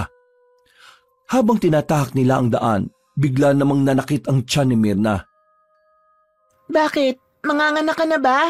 Hindi ko alam, parang namumulikat, ewan ko. Ang sakit. Nako, ayos lang ba sa'yo na hilutin ko ang tiyan mo, iha? Sige na po, sobrang sakit eh. Lo, kung tatagal tayo dito, baka maabutan tayo. Sasaglitin lang natin. Baka mamaya mapahamak yung sanggol sa tiyan niya kung lumala ang sakit ng tiyan niya. Weng, bantayan natin yung paligid, dali. Ang sakit, Diyos ko, ang sakit. Umalma ka lang, iha. Naninigas lang ang tiyan mo pero hindi ka pa manganganak. Mang Morong, dahan-dahan lang Baka kung anong mangyari sa kaibigan ko. Huwag ka magkalala. Kawain ko rin naman to eh. Kasama ito sa pag-aalbularyo ko. Habang inihilot ni Mang Morong ang tiyan ng babaeng si Mirna, bigla na lamang silang nakarinig ng mga angil na nanggagaling sa kagubatan. Lalong nataranta si Mirna. Huwag mo silang intindihin. Kailangan mong kumalma. Mas tumitigas ang tiyan mo kapag masyado kang tensyonado eh. Sige na, iha. Isipin mo ang anak mo. Kumalma ka. Maging relax ka. Kahit na nararamdaman na nilang papalapit na ng papalapit ang mga aswang, pinilit na lamang din ni Myrna na ikalma ang kanyang sarili. Nang mawala na rin ng bahagya ang sakit ng kanyang tiyan, ay binuhat na ito ni Weweng at nagtago sila sa likuran ng halamanan. Weweng, bantayan mo silang tatlo ha. Kami nang bahala ni Tanyel sa mga aswang. Kapelo! Ilang sandali lang, nakita nilang dumating na rin ang mga aswang. Hindi nagdalawang isip pa ang maglolong Murong at Nathaniel. Lumabas na rin sila sa kanilang pinagtataguan. Sa puntong yon, nakausap na rin nila ang lalaking aswang. Ang lalaking tila pinuno ng mga aswang na yon. Huwag kayo makialam dito! Hindi kayo kasali rito! Ano pinagsasabi mong hindi kasali? Kontra na kami sa inyo kahit na hindi pa namin sila kilala. Kaya kasali kami rito. Kung ayaw nyo mapahamak, hayaan nyo makuha ko yung 2 buntis. Umalis kayo sa daraanan ko. Sa tingin mo, haharap kami rito kung takot kaming mapahamak, iha. Huwag mo akong tinatawag na iho. Hindi ako bata. Tignan mo, ako ang pinuno nila, oh. Wala akong pakalam kung sino pa ang pinuno ninyo. Basta ngayong gabi, tutugisin namin kayo. Kakampi nyo ba ang inkantong nasa bahay nila? Sinasabi ko na nga ba pinagtutulungan nyo ako Kakampi? Pareho lang kayong kampo ng kadiliman Kaya bakit kami kakampi sa inyo? Pareho namin kayong papaslangin lang hindi na kayo makapanggulo pa ng ibang tao. Hoy, tanda! Sinasabi ko sa'yo, umalis ka sa daraanan ko. Huwag ka nang makialam. Baka rayumahin ka pa. Kabisado ko na ang ugali ng mga aswang na madadaldal. Ang mga kagaya mong matalak, mahihina. Yung mga sinasabi mo, kami dapat na nagsasabi niyan Kung ayaw mong mawala sa mundong ito, umalis ka na sa daraanan namin. Masyado ko'y matatapang Akala niyo siguro siya mambuhay niyo Pwes, wala akong pakialam. Mamamatay kayo ngayong gabi. Nung mga sandaling yon, ay nakita na lamang nilang nagbabago na ang anyo ng lalaki. Sa puntong ito naman, inilabas na rin ni Nathaniel ang anting-anting nito na kumikinang. Biglang nagliwanag ang buong paligid. Bagay na ikinamangha ng babaeng si Bea. Para kay Bea, sobrang cool na makita ang lalaking si Nathaniel na hawak ang anting-anting. Dahil dito, naniniwala na siya na may mga kapangyarihan nga ang sinasabi na maglolo na anting-anting. Lumusob ang mga aswang. Pagagupit pa lamang ni Nathaniel ng itak, malakas na hangin agad ang nalikha nito. Talsika ng mga aswang. Sa ikalawang paglusob ng mga nilalang, si Mang Murong naman ang gumawa ng hakbang. Naglabas ito ng plauta. Nang patugtugin ito na matanda, tila na nakitang tenga ng mga kalaban nila. Dahilan para makakuha ng tamang pagkakataon si Nathaniel na tapusin ang mga yon. Dahil sa anting-anting, mabilis ang pagkilos na nagawa ng binata. Hindi na namalayan ng mga aswang ang kanyang galaw. Pinagpapapas lang niya ang mga aswang gamit ang kanyang nagliliwanag na itak. Wala pang 5 minuto, nakabulagta na ang mga yon. Lola, bakit ganun yung itak niya? Ano nangyayari dun? Ako na ang sasagot. Ang itak ni Nathaniel ay konektado sa anting-anting na suot niya. Ibig sabihin, yung kapangyarihan ng anting-anting ay nagpupunta rin sa itak. Ang itak na yun may kakaibang lakas, talas at gaan, na kapag hinagupit ng nagmamay-ari, kakaibang puwersa din ang nagagawa. Grabe, hindi ko inakalang totoo rin pala ang mga anting-anting na yan. Naniniwala na nga kayo sa engkanto sa anting-anting ngayon lang. Sabay-sabay silang napalingon nang marinig nila ang malakas na angil ng aswang. Naglalaway niya ito na parabang asong nababaliw. Hinandaan na rin ni Nathaniel at Mang Murong ang kanilang sarili. Hindi nila mamalitin ng kalaban nila dahil alam nila na ang mga aswang ay may kakaiba ring lakas.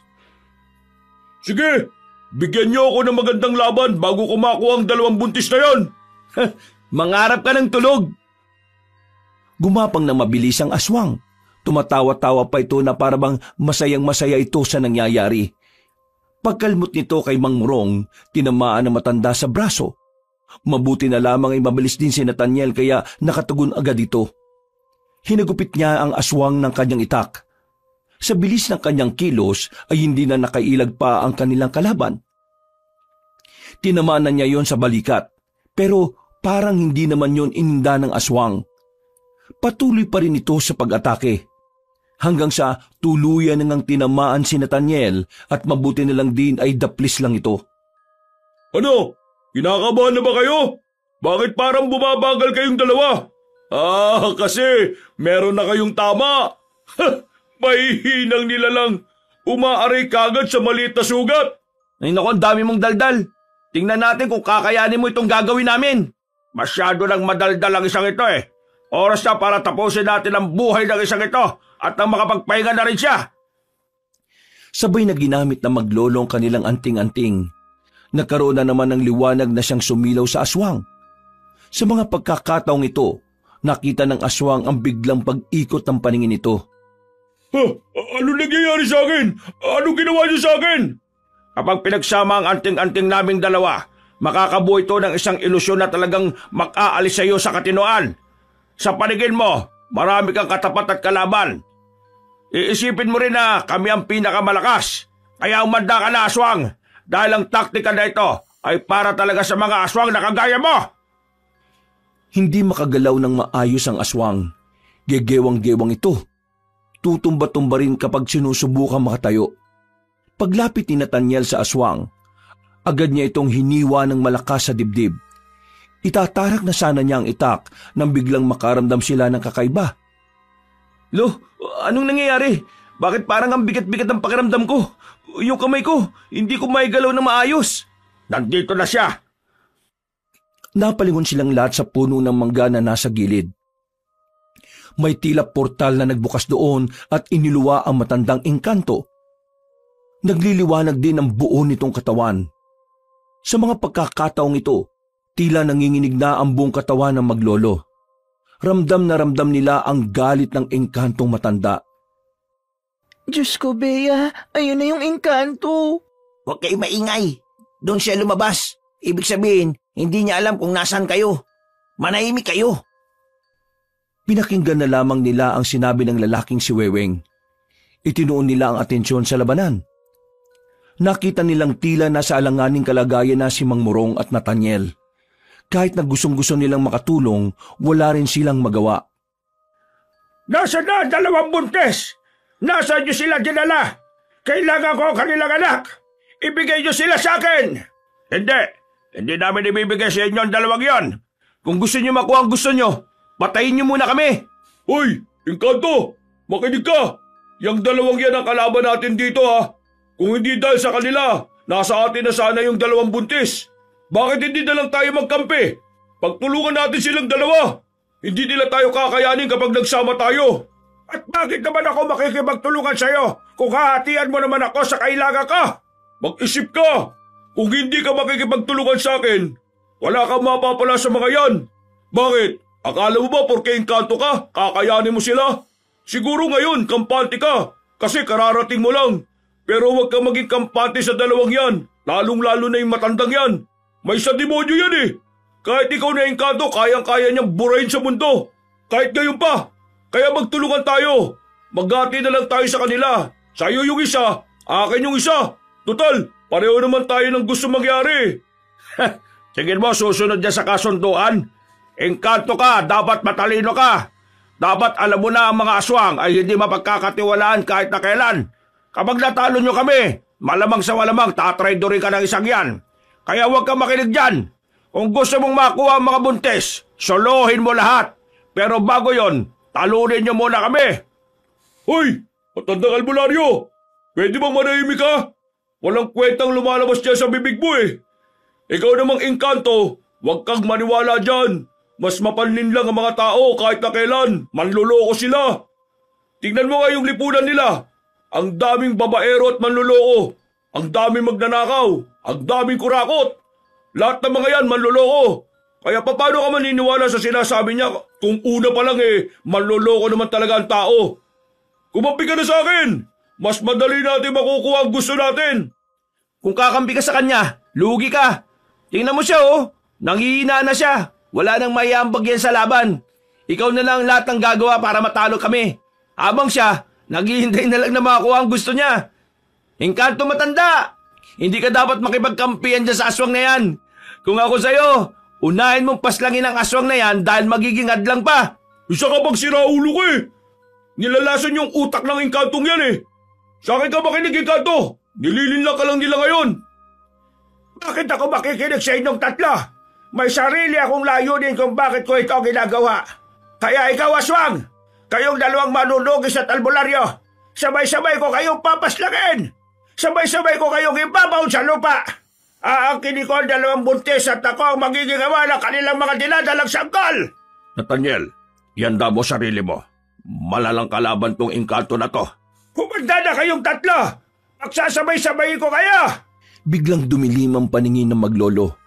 Naramdaman na lamang nila na nasa gilidan nila ang matandang engkanto. Sa hindi malamang dahilan, biglang naramdaman nila ang suntok nito sa kanilang tagiliran. Hindi yun sobrang lakas, pero yung epekto nito sa kanilang katawan ay mabigat. Naramdaman nilang parang bigla na lamang may nakapasan sa balikat nila. Nag-init din ang kanilang katawan. Yan! Ganyan nga! Parusahan mo sila! Lo, tayo lang inaano niya. Mukhang magkakampihan silang dalawa. Nako, naloko na talaga. Kayong dalawa ang pinakamahirap kong kalaban.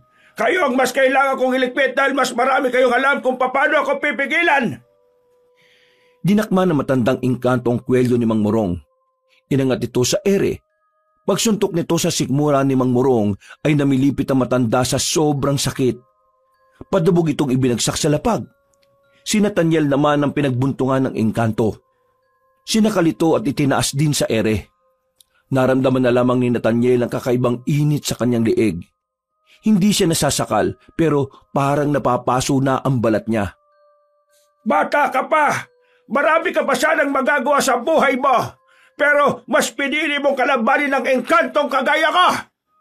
Papaslangin kita ngayon kung hindi mo ituturo sa akin kung nasaan ang dalawang buntis! Nung mga sandaling yun, kabadong-kabado na sila Bea.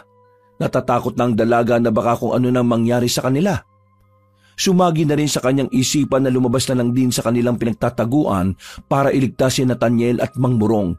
Pero nang gagawin na niya yon, ay pinigilan siya ni Weweng. Bakit mo ko pinipigilan?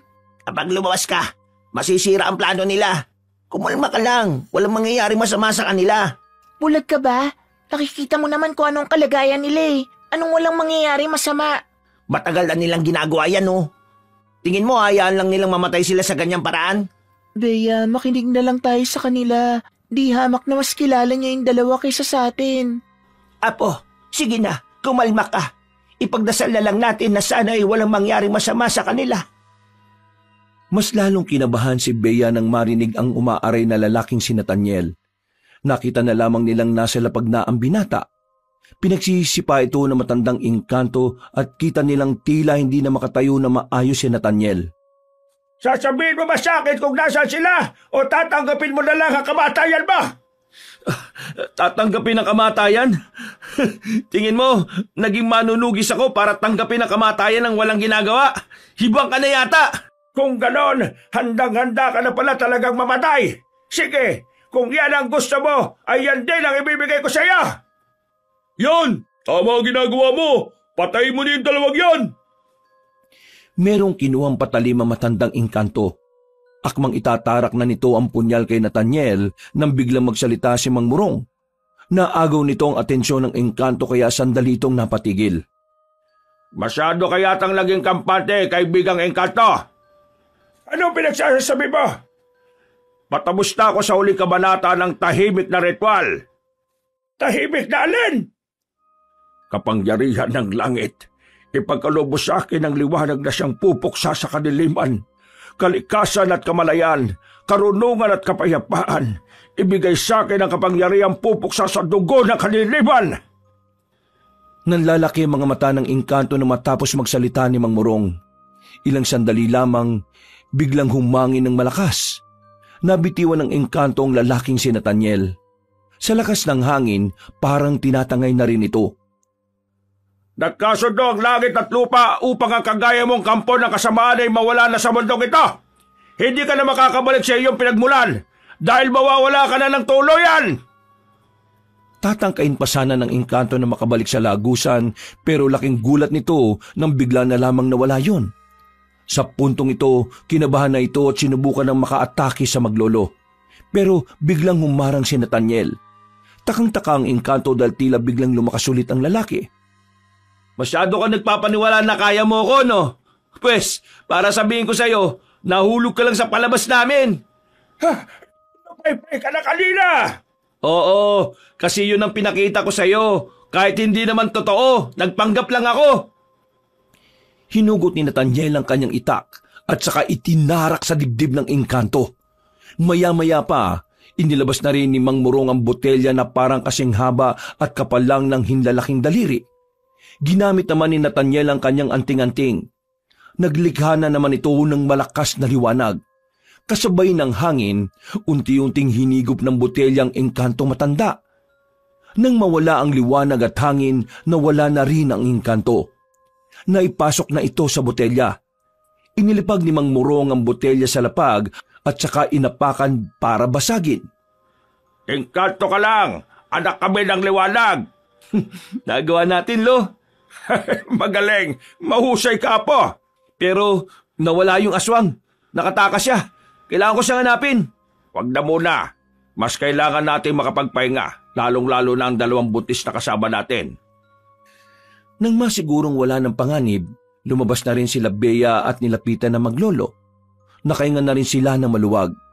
Nawala na rin ang kanilang pagkabahala. Mabuti naman at ligtas na kayong dalawa. Hindi na tayo susundan ng aswang. Wala na rin ang engkanto. Kaya makakauwi na tayo. Kailangan na lang nating maghintay ng dadaan. Kung wala tayong magagawa. Maglalakad tayo papunta sa amin. Sandali lang, gaano po ba kalayo yung sa inyo? Baka hindi namin kayanin ni Bea. Huwag kang mag-alala. Nandiyan naman si Weweng at Nathaniel. Bubuhatin nila kayo. Doon naman. Alam mo namang hindi kami magkasundo ng isa dyan eh. Hindi ako papabuhat kung yan lang din naman. Pambihira naman kayong dalawa, oh. Nalagay na nga sa langanin ng buhay ng lahat nag-aaway pa rin kayo. Kung yan lang naman ang problema ninyo, madali lang yan solusyonan. Weweng, ikaw ang magbuhat dito kay Bea. At ikaw naman, Nathaniel, ikaw dito sa isang buntis. Sige na, wala na tayong magagawa. Tiisin nyo na lang ang isa't isa. Ipasan nyo na ang 2 buntis na yan at nang tayo lalarga na. Sinimulan na nila ang paglalakad. Sa loob ng halos 15 minutong paglalakad nila ay meron na rin silang nasakyang truck. Madaling araw na nang makarating na rin sila sa bahay nila Mang Murong. Nang mga sandaling ito ay nakampante na rin ang kalooban ni Bea. Pasensya na at hindi kalakihan ang bahay namin ha. Pero yung isang silid sa taas, yun na lang ang gamitin yung 3 dahil mas malawak yon. Wag mo muna kaming intindihin. Si Weweng na lang ang bahala sa amin. Kayong dalawa gamutin nyo muna yung mga sugat ninyo at baka ma-infection pa yan. Maya-maya lang din, nagtungo na rin sila sa kanilang kwarto.